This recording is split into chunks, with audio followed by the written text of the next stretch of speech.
Түркиядагы жыл башынан бери 5-чи ирет жардырып болду. Аял жангечтинин бомбасынан кеминде 20 адам ооруканага жатты.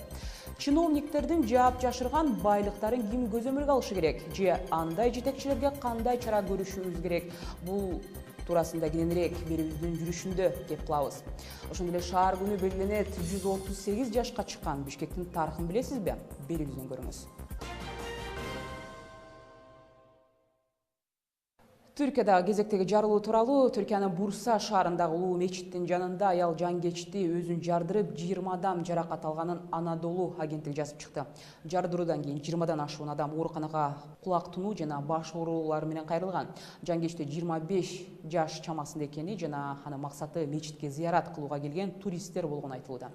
Полиция окуянын чоо жайын иликтей баштады. Окуя 27 апрель күнү жергиликтүү убакыт боюнча кечки 5:30 болду. Улуу мечит Бурсанын борборунда жайгашып, ал жерде ар убак эл көп болот.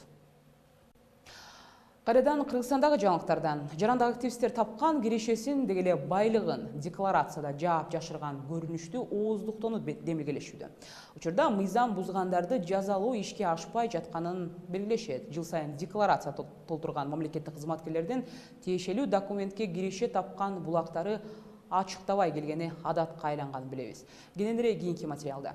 Кыргызстанда чиновниктердин айлыгы 30 миңден 100 миң сомдо түссө, ал эми президент Атамбаев салыштырмалуу мындан көбүрөөк алат. Анын бир айлык маянасы 100 миңден ашат. Андан кийин кезекте акыйкатчынын эмгек акысы турса, мамлекеттик жетекчилердин айлыгы 80-90 миң сомдо түзөт. 2013-жылы кирешелер жана мамлекеттик кызматкерлердин мүлкүн эсепке алуу үчүн арызды киргизген. Мында маалыматтын жарактуулук механизми иштелип чыккан жана паракорчулук менен мамлекеттик кызматчылардын кирешеси тууралуу ачыктыгы арызда көрсөтүшү керек эле. Бирок иш жүзүндө текшерүү иштерин жүргүзүүнүн ордуна арыздар кагаз бетинде түшүрүлгөн боюнча эле турат. Коомдо ушу баары тең мыйзам түрүндө болуш керек.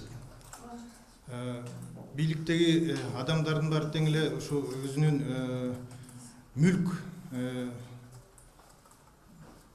менчиктерин ошол эмелердин баарын тең декларативдүү түрдө көрсөтүш керек да. Анан ошонун баары тең текшерилиш керек. Эгерде ал текшерилбесе, анда декларациянын көрсөтүүсүнүн да кажети жок.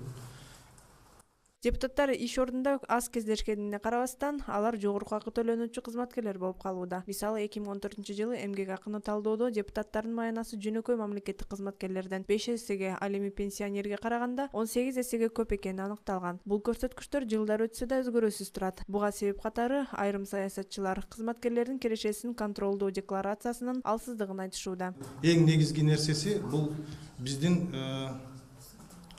партиянын элдин аң сезимин ойготуу. Аң сезимин ойготуп, ошол ар бир адамдын жүрөгүнө, аң сезимине жетиши да.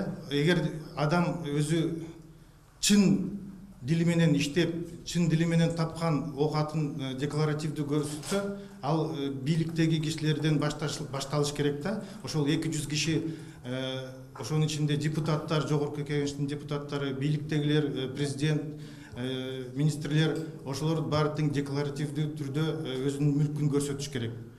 Алардын баары тең көрсөтүлгөндөн кийин 200 кишини көрсөтүш ыңгайлуу.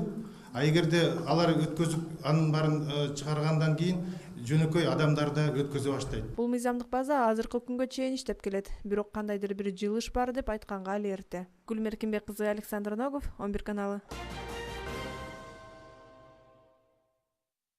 Мамлекеттик кызмат адамдарынын кирешеси тууралуу сөзүбүздү жарандык активист Сейтек Байхутиев менен улантабыз. Сейтек, куш келипсиз биздин 11 каналга.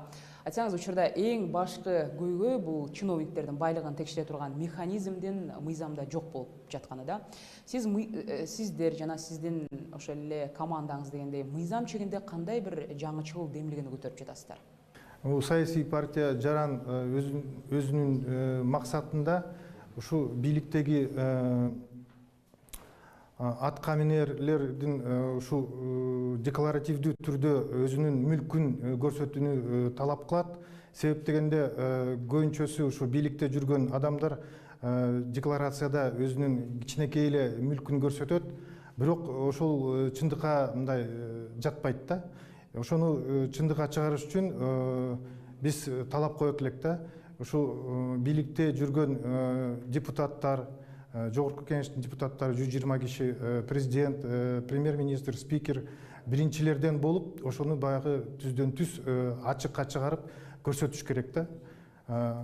Анан кийин ушу биздин коомдогу элдер да артына ушу кетет, баары тең көрсөтө баштайт чынын. 2013 жылы декларацияда жазылган маалыматтарды текшере турган атайын комиссия түзүлгөн болчу.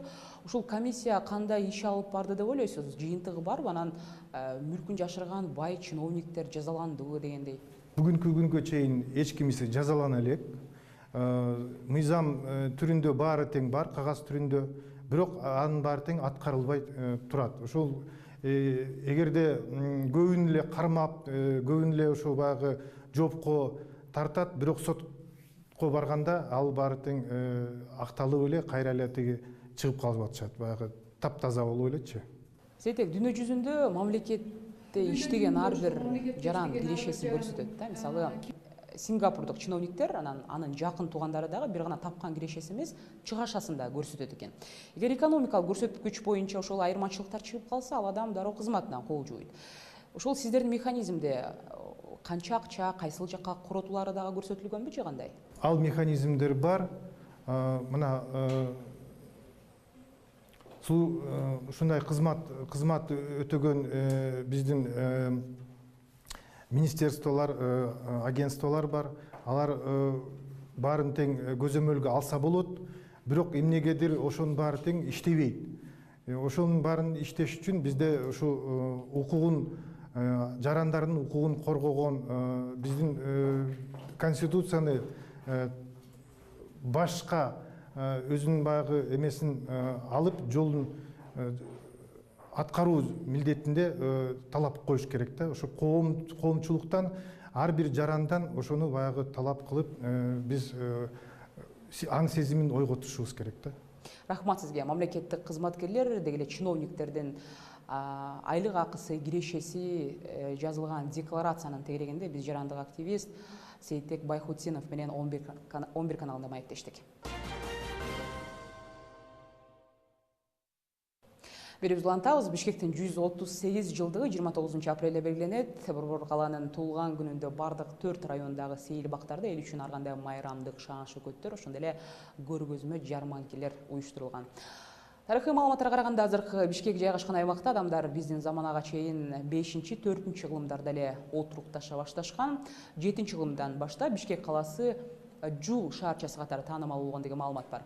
Ал эми 1825-жылы болсо бул жерде Кокон хандыгы Пишпек чебин курган. Кийин аны орус армиясы талкалап, өз аскерлерин жайгаштырганы маалым. 1878-жылы болсо Бишкек Жети суу уездик аймагындагы шаар деген макамга ээ болгон.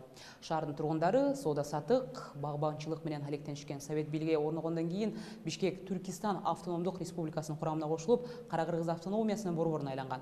Жана 1926-жылы Фрунзе ысымын алган. Ал эми 1991-жылы болсо Кыргызстан эгемендүүлүк алган соң шаарга тарыхый Бишкек аты кайтарылган. Бул Бишкек тууралуу кыскача маалымат болду. Мына ушундай кабарлар бүгүнкү күндү толуктады. Көңүл бурганыңыздарга рахмат. Саламатта калыңыздар.